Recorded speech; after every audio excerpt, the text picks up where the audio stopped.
It's late at night in a Canadian city, and Antoine suddenly wakes up to alert his family of an emergency. He rushes to wake his daughter up too and makes sure she remembers to follow all the steps he's taught her, but they realize she's forgotten her turtle and she has to go back to grab it. The mother is already waiting in the garage with their emergency bags, and when everyone is ready, they leave in the car, being careful to make as little noise as possible. The family drives through the city, and when they finally make it to the bridge that would take them out of the island, Antoine checks his chronometer to confirm they made a good time. It turns out there has never been an emergency, this was just a drill, although Antoine reminds his daughter that she always must remember to bring the turtle because during a real emergency they wouldn't be able to go back for it. Antoine is obsessed with being capable of survival when society finally collapses and makes the family do activities like this all the time, from drills to sealing bags of food together. Their inspiration comes from Alain, a charismatic YouTuber that has lots of video tutorials on how to be self-sufficient in case the government collapses or there's a natural disaster. One day, Antoine is accepted into Alain's new multi-day training survival program in his very own isolated camp, and he has to drive all the way to rural Nord du Quebec. He meets with Alain in a special spot near the woods, because he must leave his car behind and hand over his cell phone before he's taken to the property. They leave on Alain's snowmobile, but first Alain makes Antoine wear blindfolding goggles so he won't know where his home is. After crossing through a bridge and a large open area, they finally arrive at Alain's place, which consists of about 500 acres of land. Campers Anna and David welcome Antoine, and when he enters the communal tent to leave his things, he also gets to meet Francois and Rachel. Alain reminds them of the rules, which are hung on the wall, and that curfew is at 10:30 p.m. Moments later, Alain brings Sébastien, the last camper, so they can finally get the training started. Alain explains this is a survivalist temporary autonomous zone, which has always been his dream project and he's worked on it for a decade. There are 6 panels that provide electricity, an extra generator, a chicken coop, a greenhouse, productive apple and maple trees, and lots of wild animals in the forest to hunt. Through the woods, Alain keeps a series of evacuation tracks in case he's ever attacked. There's only one that will actually take you out of there, all the others are dead ends that work as traps. At the very end of the correct track, there's a container with the bare necessities, so if he's ever under attack he can defend himself and reclaim his land. However, Alain never shows them the right path and asks the campers not to enter the woods without him because they're dangerous. When night falls and everyone goes to bed, the group discusses their experience with survival and their reasons to be here, like their distrust of the government and the slow destruction of the planet. Most of them admit this is their first time doing any kind of training. The group gets along pretty well, but sadly their conversation is cut short when Alain reminds them of the curfew by turning off all the lights. The next day, the training starts early. Alain makes the campers run with heavy bags and weapons, teaches them about growing their own vegetables, and shows them how to chop and store wood. Later over dinner, they discuss recipes and the campers decide to dedicate a toast to Alain, who thanks them for being there with him because he's happy to see his message spread. Not everyone is this smart to understand the incoming danger, meaning they have to take care of each other. Alain used to have a girlfriend that left him when he decided to move so far away from the city, so having company again means a lot to him. After dinner, the campers hang out around the bonfire. Rachel shows off her self-defense moves by easily defeating Sébastien and then David, who doesn't like how everyone teases him for his loss. It turns out Rachel used to be in the army and she has a soldier boyfriend as well, but he's deployed. Francois thinks war is interesting, but Rachel refuses to answer any of his questions, she only clarifies she isn't in the army anymore. The following day, Alain splits the group into teams to make them practice target shooting while simulating an escape through the forest. Antoine and Rachel do extremely well and Alain compliments their teamwork. The training gets interrupted when Alain gets a message on his phone, and he takes the chance to show the group his traps. He uses special snares with satellite transmitters attached that send a message when they catch something, that way Alain can immediately come to retrieve the animal before anyone can steal it from him. They take the rabbits back and Alain teaches them how to clean them, making sure to point out even the organs are edible. Alain works with one rabbit and makes Francois clean the other, but the smell and the blood cause Francois to get sick, giving everyone a good laugh. In the evening, the group has another bonfire and discusses what they would do if they caught a person in a trap. Anna says violence isn't her thing and Antoine shares he would scare the intruder away, but David is much more violent, he would kill the person and display the body as a warning to other potential attackers. Sébastien says he'd kill the person but he seems to be joking, and Alain takes the chance to point out that the person in the trap could be a doctor or an extra farm hand, so the choice is harder than they think. The next morning, Antoine is the first camper to wake up, and he finds Alain playing the piano. Antoine thinks it's beautiful and that it brings a sense of peace that he wishes he could bring to his family. Alain tells him he could move here with his family since there's plenty of space, but Antoine is unsure of going that far. After breakfast, Rachel is doing the dishes, and she gets distracted by the boys making jokes. Alain suddenly stomps into the kitchen and yells at Rachel for leaving the water running, since it's a waste of resources. Everyone is shocked to see this side of Alain, and after he leaves, they comfort Rachel.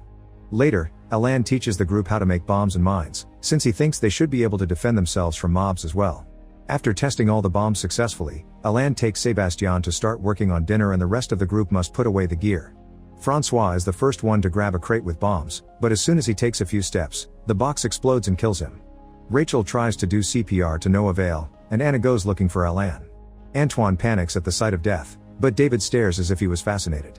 Eventually they take the body inside and they start discussing what to do. Most of them want to call an ambulance or the police and say it was a hunting accident, but Alain and David disagree. They're sure the cops will see the equipment and accuse them of domestic terrorism.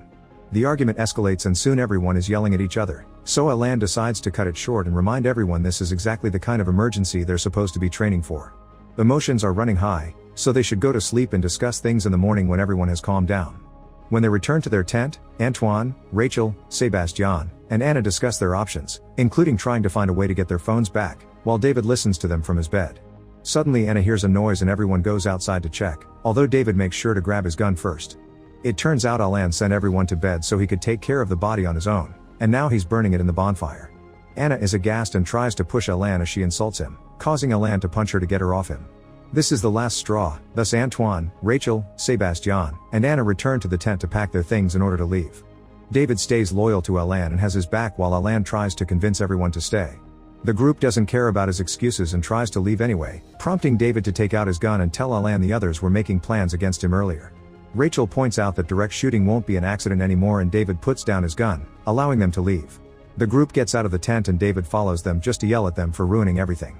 Alain shows up as well and shocks everyone by shooting Anna in the leg, scaring Antoine, Rachel, and Sebastian into running away.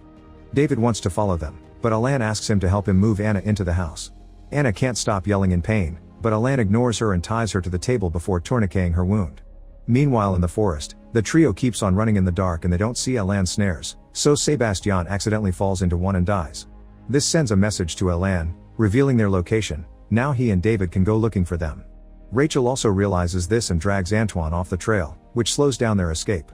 When Alain and David arrive and find Sebastian's body, they also notice the footprints Rachel and Alain are leaving on the snow. Moments later, Rachel and Alain find another trail that takes them to Alain's emergency storage. Combining their strength allows them to break the lock and get inside, where they find plenty of weapons, supplies, and even a GPS that can guide them out of there. At that moment, they hear the snowmobile arrive, so they hurry to hide among the trees. While Alain and David look for them, Rachel considers shooting them, but Alain doesn't let her because it had crossed a line. Alain discovers they took weapons from the storage, and David points out they'll need to defend themselves as well, making Alain unsure because he doesn't want any more death on his property. However, when David mentions that if Antoine and Rachel escape, Alain will have to say goodbye to his dream, Alain starts to see his point. Once the men leave to search somewhere else, Antoine and Rachel keep on moving, and by the time the sun raises they come across a frozen river. It's a huge open area that'll leave them exposed, so they'll have to be quick. Antoine goes first and Rachel follows with a weapon out to cover him, but unfortunately she steps on a thin spot of ice that breaks under her. Rachel falls into the freezing water, which takes away her weapon and pushes her away from the hole.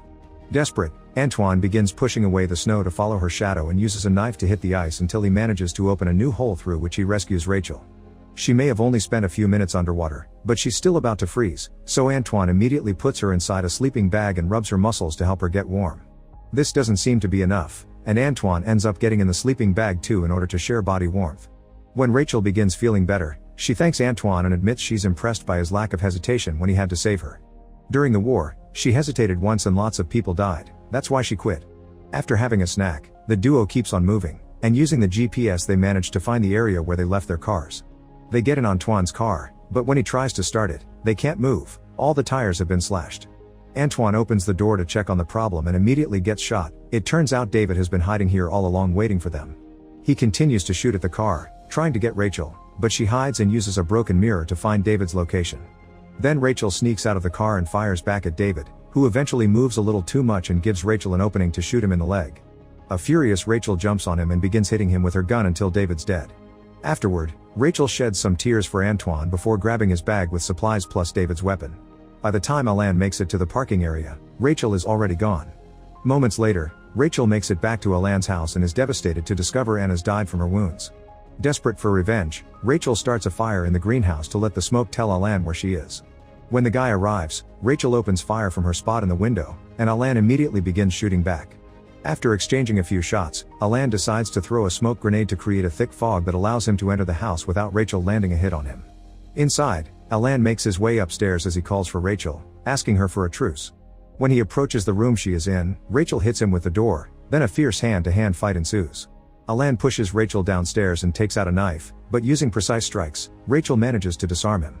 Then Alan responds by throwing her into the kitchen and grabbing the toaster to hit her with it before using the power cord to try to kill her. As she struggles, Rachel manages to grab a knife from the counter and stabs Alan in the leg before grabbing him with a self-defense special move to break his arm. Now that Alan is incapacitated, Rachel drags him outside to tie him to the snowmobile with the intention to take him to the police. Alan tries to convince her to leave him here because nobody will believe her and she'll get arrested too, but Rachel ignores him and begins driving away, determined to solve this without any more blood in her hands. Make sure to subscribe and turn on notifications so you can watch more videos like this. Thanks for watching.